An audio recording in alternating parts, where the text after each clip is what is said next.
No sleep. Capital I. Took a drive late one night. What happened will haunt me for the rest of my life. Oh, before I forget, man. I was wondering if you could help me with something? The cashier, an acne-riddled kid who looked to be in his late teens or early 20s, looked up from shoving the bag of potato chips, 2 sodas, and a pack of Lucky Strikes into a plastic bag. For a moment, he just stood there, seemingly frozen in mid-action. Then he finally answered. "Yeah, what's up, man?" I let out a barely perceptible sigh. I'd been half afraid that I would be told to take a long walk off a short pier, to put it politely. Feeling relieved, I reached into my back pocket for what was there.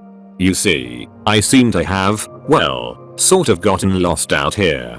I decided to take a late night drive, and ended up getting turned around on all these 2-lane back roads. I unfolded the map and set it on the counter so he and I could both see it before continuing.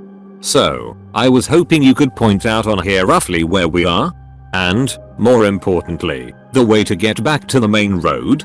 There was another long stretch of silence, and then the kid began to laugh, softly at first, and then louder.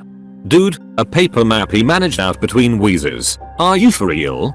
What year do you think this is?" 1993 for my part. I simply let out a resigned sigh. I'd had a bad feeling I would be getting this sort of reaction from someone his age, and it looked like I'd been proven correct. Can't say I didn't see it coming. He wiped tears from the corners of his eyes and looked at me. "Seriously bro, don't you have GPS in your car or something?" he asked. Immediately, I hooked a thumb over my shoulder, pointing out the glass entry door at the beige sedan sitting at the gas pumps. "Not in a Honda Accord from 1979, I replied simply. As he looked behind me out the door, I could see he wanted to make another quip, probably something about how I should buy a newer car or something. Thankfully, though, he kept it to himself. Instead, he leaned over the map, and still chuckling softly to himself, began looking at it. A few moments later, he snapped his fingers. "Huh? I still got it," he said proudly, then pushed his finger down near the middle of the map and looked up at me. "We're right about here, roughly 6 or 7 miles outside Plaza." I leaned over the counter to see as he drew his finger away. "Here," he nodded, and I pulled a pen out of my pocket, circling the area as a reminder once I left, then examined the map further. "Okay, so it seems I could take more than a few roads to get back to Interstate 5, right?" The kid nodded again, clearly already bored with the unusual interaction by the slightly annoyed look which had begun to cross his face. "Sure," he said simply, then placed my bagged items on top of the map. "That'll be $14.50 for this, and $28.50 for the gas." I reached into my pocket and pulled my wallet out, withdrawing 3 20s and handing them to him. The register let out its trademark ding as it shot open, and he placed the bills in it before pulling out and handing me my change. Placing it and my wallet back into my pocket, I picked up the bag and folded the map back up. "Thanks for the help," I said as I turned to head out the door. "Yeah, no problem," I heard him mutter at me as I crossed to the front door and pushed it open. A small bell hung from the inside handle jangled as I stepped outside and let the door swing shut behind me. The sounds of the refrigerators humming and the fluorescent lights softly buzzing was replaced by those of a summertime forest at night. Crickets and cicadas buzzed loudly in the grass around the store, almost overwhelming the buzzing sound of the lights over the pumps. The sound of an owl hooting loudly echoed through the trees, followed by the loud call of what had to be an elk. I inhaled the clean air before heading down the steps for my car. Pulling open the driver's door, I took one last look around before dropping into the driver's seat. "So, did you find out where we are?" asked a voice from the passenger's seat. For a split second, a wave of confusion and panic swept over me, and I spun in my seat. It was immediately replaced by a wave of embarrassment, amplified as my friend began to let out a deep laugh. "Dude, were you in there that long that you forgot I was out here waiting for you?" Not wanting to admit I had done just that, I shook my head. "Nah, bro, not that. Just dealing with a kid in there was a major headache." He nodded sympathetically. Craig was one of my close friends. Ever since we met each other, we'd immediately clicked, and had stuck with each other from that point on. And one thing we both loved to do was take late night drives to nowhere, simply driving around with no destination in mind, listening to the radio and occasionally sharing a joint one of us would buy. This is the first time we've ever gotten lost, though. I reached into the bag, pulling out a bottle of Mr. Pibb and handing it to him. "Here," I said simply, before pulling the Lucky Strikes out and chucking the rest into the back seat. Pulling the key from my pocket, I slid it into the ignition and turned it, the car's buzzer sounding as the dash lights came on. A moment later, the inline four quietly rumbled to life with its traditional burble. Tearing open the packaging, I pulled a cigarette from the pack and stuck it into the corner of my mouth before reaching to push in the car's cigarette lighter. As I did, I shot a glance back towards the store and froze. A small shiver shot down my spine as I realized the kid was standing at the door and staring out at us. What the actual hell? Craig caught my gaze and turned to look himself. "Dude, what the hell is his problem?" I shook my head as the lighter popped back out, signaling it was ready to use. I pushed the glowing red coil against the tip of the smoke for a moment until it was lit, then placed it back in its slot. I pulled it from my lips and exhaled a cloud of smoke before answering, feeling more than a bit unnerved. "I don't know, but honestly man, that's more than a bit creepy." I shot one last glance. The kid hadn't even blinked once. He was just staring with an off-putting intensity out the glass. "Come on, let's get out of here," Craig said, echoing the thoughts swimming through my mind. I put the car into first gear and eased off the clutch, the car beginning to roll forward. Out of the corner of my eye, I saw him turn and shoot the bird at the kid as we slid out from under the lights into the dark. "Prick," I heard him mumble. I turned the car left and began heading back the way we came. Well, the good thing is, yeah, I did find out where we are. I pulled the map from my pocket and handed it to my friend. I heard him fumbling for a moment, and then a small flashlight clicked on as he aimed it at the map. "Dude, how did we make it almost as far east as Placer?" he asked with a slightly astonished tone. "Longer drive than normal, I guess," I answered, rolling down my window to flick the ashes from my smoke out. I shot a glance at the analog clock on the dashboard. 2:45 it read. I let out a small sigh. Great, Vanessa is likely worrying up a storm about us right now. Me, especially. Ever since we'd started dating 5 years ago, my girlfriend had always been rather apprehensive about my habit of taking long, late night drives when I couldn't sleep. She always feared I'd get into an accident, either with another car, wrap my Honda around a tree, or hit an animal. Most of the time, I'd come home to find her sitting up waiting for me, worry clearly etched into her beautiful sapphire eyes. I bit my lip slightly. "Hey, you think I should text Vanessa and let her know we're okay?" I asked Craig. I heard him let out a snort. "Honestly, bro? No. I know the woman loves you to death, and I'm happy she cares so much, but she's got to learn you know what you're doing. Plus, you two need your space. It's not healthy how much time you two spend together." I flicked the remnants of the cigarette out the window and let out a snort of my own. "It's called being in love. Dude, you should try it sometime," I joked, causing him to let out a laugh. "Nah, thanks, I enjoy being single too much." Shaking my head, I stared out the windshield as the headlights guided our way. I felt a slight sense of unease creep up on me as I watched the two-lane road stretch out before us, the moon and the sky almost completely blocked by the trees over our heads. I hadn't seen another car on the road for 2 hours at least. "Well, what did you expect, Derek? You drove into the boonies. There's only ghost towns out here. Why don't you try driving all the way to Idaho next time?" Shaking my thoughts away, I fumbled in the center console for a moment before pulling out a mixtape. A bit of music would help me feel better. I pushed it into the car's cassette player and hit play. A moment later, the pounding bass and Since Dance with the Dead's That House began blasting from the speakers. Craig let out a whoop of excitement. "Dude, yes. That's the kind of tunes we need for a drive like this." He rolled down the passenger window, sticking his head out the window to whoop and holler into the night.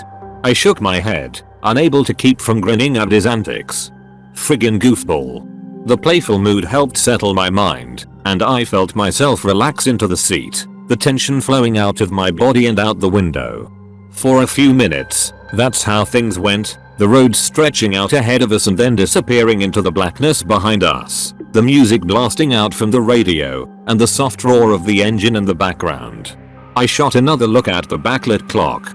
Now it read 5 minutes to 3. We should be at the highway in a minute.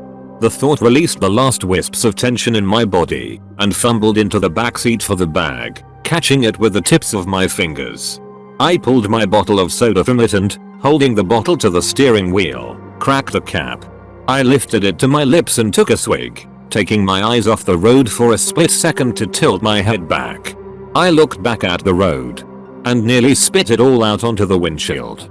In the second I'd stopped looking, a figure had stepped out onto the road. "Fucking hell," I shouted, jamming my feet on the brake and clutch as hard as I could. The rear wheels of the car locked up, and the ear-piercing sound of squealing tires filled the cabin. To my horror, the tail end of the car began sliding out. Oh, hell, no. For a few seconds, the world around us became a blur of shapes and colors, and I feared at any moment we'd smash into a tree or begin rolling. Thankfully, the car finally came to a stop with a screech of protest from the suspension. We were facing back the way we'd come. I could tell from the black lines on the road which had once been the rubber of my tires. I gripped the steering wheel with almost a death grip, my heart furiously pounding in my chest. My breaths came in short, ragged gasps. There was no movement in the car for a few seconds, before Craig reached forward and snapped the music off. "Dude, what the fuck?" he shouted at me, his face looking as pale as mine must be. I didn't say a word to him. Instead, I pulled up on the handbrake, ripped off my seatbelt and practically kicked the door open. Stepping out onto the pavement, I stepped to the front of the car on unsteady legs until I was squarely in between the headlight beams. I looked around, first at the road ahead, then at the forest on either side. There was nothing there. What the? I turned and looked behind me, over the roof of the car. The red glow of the taillights illuminated a few feet ahead, but beyond that, nothing but blackness. I turned again, looking out at the darkness beyond the branches. No movement disturbed the bushes and branches, and aside from the quiet hum of the car's engine, it was silent. I shook my head. Did I just imagine things? I shook it again. No, I know for a fact I didn't hallucinate. There was someone there. The sound of the car door opening made me turn, seeing Craig step out of the car. Leaving the door open, he immediately came over to me. "You have exactly 20 seconds to explain to me what the hell just happened before I'll lose it, bro," he exclaimed. For a second, I fought to find my voice, then I answered. "Someone. Dude, I'm not crazy. Someone stepped out of the woods and onto the road. It looked like a chick. I thought I was gonna freaking hit her. I realized I'd been holding in a breath and let it out, trying desperately to get myself to relax." Craig gave me a confused look. "You serious, man?" I nodded. He pulled the flashlight he'd used to look at the map from his pocket and flicked it on, aiming it first at the tree line on one side of the road, then the other. After doing this a few times, he turned back to me. "Well, whoever it was, they're not there anymore," his brow furrowed.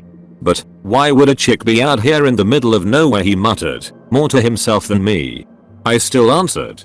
"I don't know, man. It's freaking Josephine County.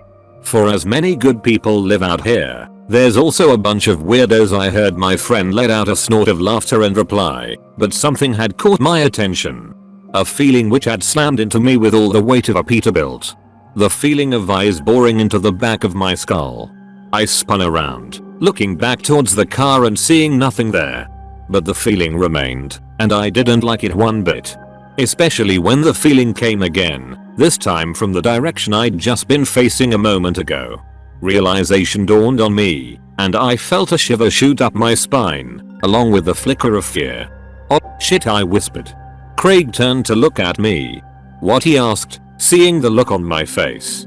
He repeated. "What?" I looked up at him, speaking with a bit of a weak voice. "Let's get back in the car, right now." He didn't argue, thankfully. He was already moving for the open passenger door, and I matched his pace as the feeling of being watched intensified.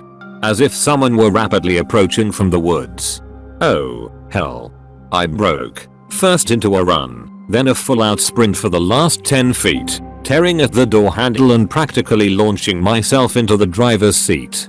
Slamming the door closed behind me, I jammed down on the door lock, seeing Craig do the same. He turned to me, his face hidden in the dark, but his voice giving a perfect mental image of it. What the hell was that, man? The tone of it gave away the fact he'd felt, even for the briefest of moments, the same feeling of dread and fear I'd had.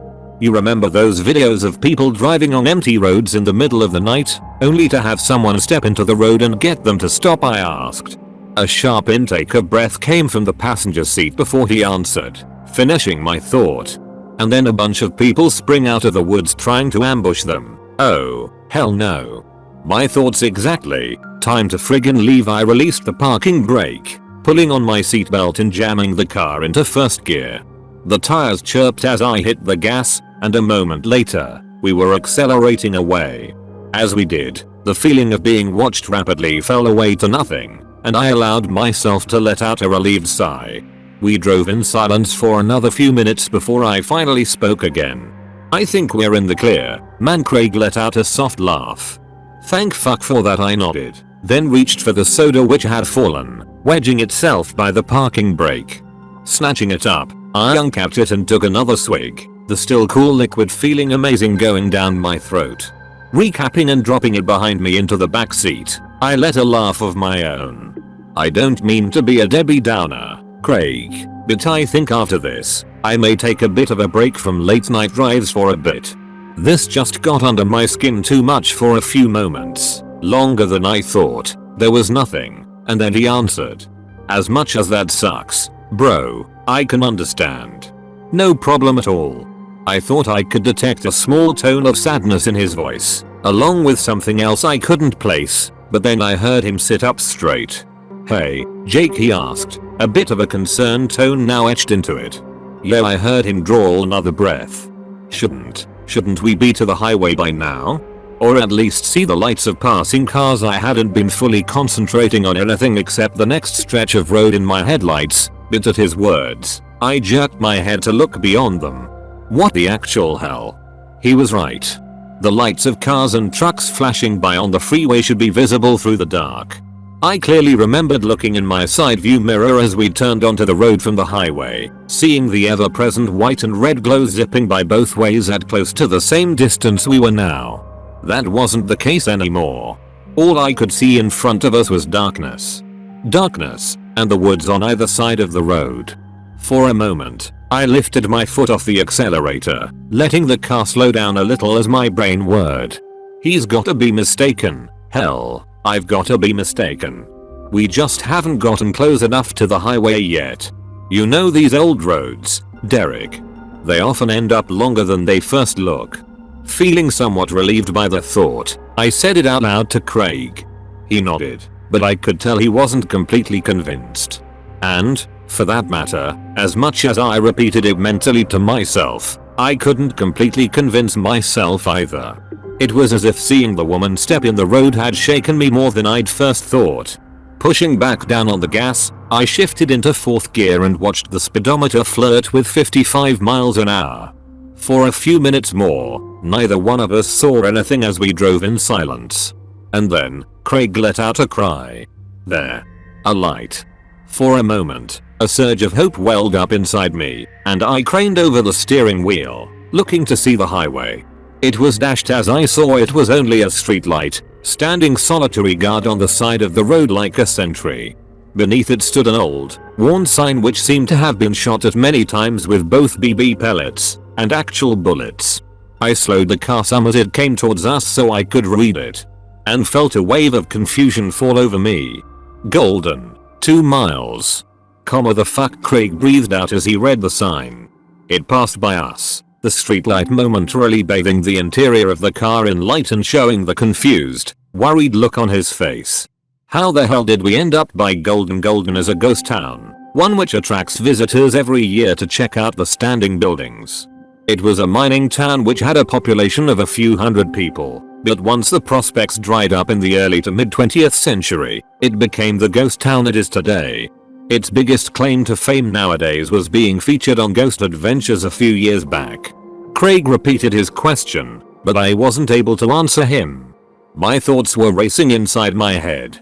There's no freaking way. Golden is miles to the north of Plaza. There are no roads connecting the two areas, from what I saw on the map. Not to mention, we've been driving in a straight line since leaving the gas station. I honestly don't know, man, I finally answered, my voice conveying how rattled I truly was. In the car's dark interior, I saw him put his head in his hands. I fumbled for my pack of cigarettes, pulling another out with slightly unsteady fingers and pushing in the cigarette lighter. A moment later, the turn-off for the ghost town flashed by on the right. I saw the dark hulking shape of the church's spire rising out of the dark for a moment. Then it was behind us. The lighter popped out, and I pressed it to the smoke, lighting it and putting it back. I decided I needed to try and calm the rising tension that was filling the car's interior. Look, however we ended up here, man, the fact is, we can't be far now from the highway. So, let's just keep our wits about us, keep calm, and when we get back to my place, you, me and Vanessa can have a good laugh over this. Sound good? I heard my friend take a deep breath, then let it out in a whoosh. Okay, yeah, that sounds like a plan. He let out a soft laugh, and I felt him pat my shoulder. Thanks, Derek.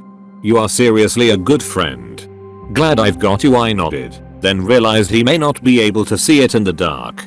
No problem, man, I said. I looked at the clock. 3 AM. Only 5 minutes had passed since I'd last looked at it. And yet, it felt more like it had been 30. Time seems different when you're stressed. For a few minutes, there was only darkness. And then, a light appeared in the distance. Huh? There we go, I exclaimed. I waited to see the sign for the on-ramp appear, and felt a shiver shoot up my spine as the sign for Golden flew by again. That's wah. Craig didn't say anything, but I felt him stiffen in the passenger seat, showing he'd seen it as well. As the streetlight and sign disappeared behind us, a feeling began to creep up on me. Another shiver shot up my spine as I realized that it was the same feeling I'd had when we'd gotten out of the car. The feeling of eyes on me. My eyes shifted to the blur of trees on either side of the car, but I saw no one out there. The turn-off for the ghost town approached again. I heard Craig let out another deep breath. Derek, pull over, please, he said simply. His voice was shaking, and as much as I didn't want to stop, I did as he asked, pulling over just before the turn-off. He ripped his seatbelt off, shoving the door open and stepping out. I watched him stride to the front of the car and stand there for a minute. He seemed to start shaking a bit, and I realized just how much this was getting to him. I unbuckled my seatbelt and reached for the door handle when I glanced at the clock and froze. The clock was still showing 3 AM. The hands hadn't moved at all. A feeling of shock washed over me like a wave as I tapped it with my fingers to see if it was merely stuck. But it refused to begin moving again. Okay, what the actual fuck is going on, I whispered to myself. I reached into my pocket, fishing out my phone and turning on the screen. Like the clock, it, too, showed the time as 3 AM. The feeling of being watched began to intensify, and I glanced at Craig standing in the dark before looking down, beginning to type a text out to Vanessa. Hey, Bibageral. Just wanted to let you know that Craig and I are okay. We're trying to get back to the highway, but have gotten a bit turned around out here. Do me a favor, and if I don't text you again in 15 minutes, text me back, okay? I love you. I replaced the phone in my pocket. I knew I should have been more honest, but I was beginning to feel a little freaked out about the weird situation. I didn't want to worry her any more than necessary, as it would make me start to freak out worse. Pushing open the door, I got out and walked around, stopping near the front right headlight. Dude, you alright? I asked him after a moment. He didn't answer, but happily, he seemed to have stopped shaking. I repeated my question. When he didn't answer my second and third calls, I began to feel a new sensation creep up on me. A potent mixture of dread and fear. Craig. Dude, you're creeping me the fuck out. Please say something. He finally turned to look at me, and in the semi-glow of the headlights, I saw his face had gone a bit pale. He raised a finger and pointed, saying only a single word. Look. My eyes followed where he had gestured. and I began to feel like someone had dumped a bucket of ice water over my head. The cigarette dangling from my lips fell from my mouth to the ground. Standing about 50 feet away, just inside the tree line, was a figure. It was drenched in gloom, but, with a gasp, I realized it was the same woman who nearly caused me to wreck. Oh, fuck me sideways, man. I swallowed, finding my voice. We should get back in the car, Craig. He nodded almost immediately. I think you might be right, he answered, his voice wavering. Not taking our eyes off the figure, we slowly backed up until we reached our respective doors and climbed in. I didn't even bother pulling my seatbelt on. I just jammed the gear shifter into first and floored it. Dirt and gravel kicked out behind us, and the car shot forward onto the road. This time, I didn't let up on the gas. I kept my foot hard down, the engine beginning to roar as I shifted into third and fourth. The speedometer reached 60 as I shifted into 5th gear, the feeling of being watched intensifying with each passing second. I prayed that I would see something, anything ahead of us. An intersection. A house. A freaking out of use payphone, for fuck's sake. And then my blood turned to ice as a light appeared ahead of us. The exact same one as before, with the sign underneath. My eyes flickered to the clock, and terror shot through me as I saw it still was frozen at the same time. This isn't good, bro, Craig said from the passenger's seat. I agreed with him, but didn't say it out loud. I kept my foot to the floor, the speedometer now hitting 80. The turnoff appeared again. And what I saw made me want to scream. The woman had gotten closer to the road. And she wasn't alone anymore. Behind her, I saw others. The outlines of other people. Dozens. Possibly more. They all stood, facing the road, watching us fly by. And then they disappeared into the rearview mirror. Fuck, I breathed out as the light and sign flashed by yet again. This time, the mass of people had gotten even closer to the road. The woman stood in front of them all, and for a split second, the headlights illuminated her. Another flash of ice shot through my veins as I saw the river of blood pouring down the front of her nightgown, one that looked to be decades old. What the hell do we do? Craig asked me, his voice steady, yet filled with fear, the same I felt. I just shook my head. I don't know, man, was all I could say. The streetlight began to appear again when I felt my phone vibrate in my pocket, causing me to nearly slam on the brakes in surprise. I fumbled in my pocket for it, seeing Craig look over at me.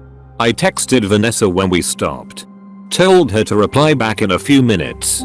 Now, I think I'm gonna tell her to call the cops or something. He didn't reply, instead turning to look out the windshield at the approaching light. Flicking my eyes from the phone screen to the road and back, I forced myself to not look at the turnoff as we zoomed past the light. I didn't want to see how close those ghosts, demons, whatever they were, had gotten to the road. I flipped my finger, pushing away the lock screen and tapping on the messenger icon as the light began to appear once more. Vanessa's message automatically opened, and for a moment, relief like I'd never felt surged through me at the small bit of normalcy I had in my grasp. I froze. I didn't even look up at the road. I couldn't. My eyes were locked on the single sentence, reading and rereading it. A wave of confusion passed over me, enough I spoke aloud. "Comma the fuck?" Craig spoke up. What did she say?" I didn't answer him.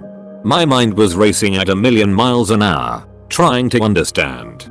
But it was like I was hitting a mental wall. I tried to think of something else as another thought came to me. But again, the same block was coming to me. As it did, a new wave of fear began to rise up in me.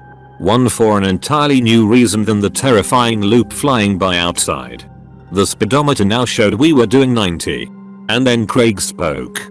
"Can I ask you a question, man?" Ice filled every vein in my body. Not at his question, but at his voice. It was different. Gone was the fear and tension he'd had not even a minute ago. Now, he just sounded flat. No, not flat. I couldn't tell why, but the way his tone was, it almost made me feel like he was smiling.